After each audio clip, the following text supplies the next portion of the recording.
order to live a very healthy life.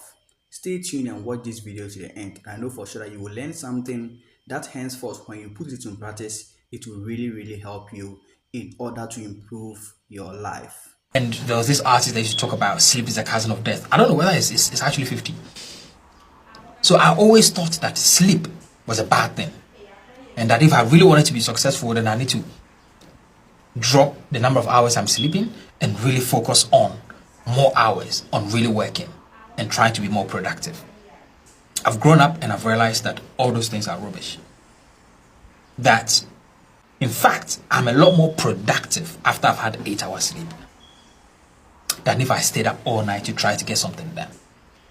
One fact that always blows people's mind is that the brain can actually clean itself. When you're sleeping, there's something called the glymphatic system that will wash away any sort of toxic metabolic waste that may have built up throughout the day, which is why if you stay up late, that waste is not going to get cleared, and that's why you're constantly groggy and you're not able to think clearly the next day. So when you're going to sleep at night, your melatonin will go up and your cortisol goes down. That's one way that you go to sleep.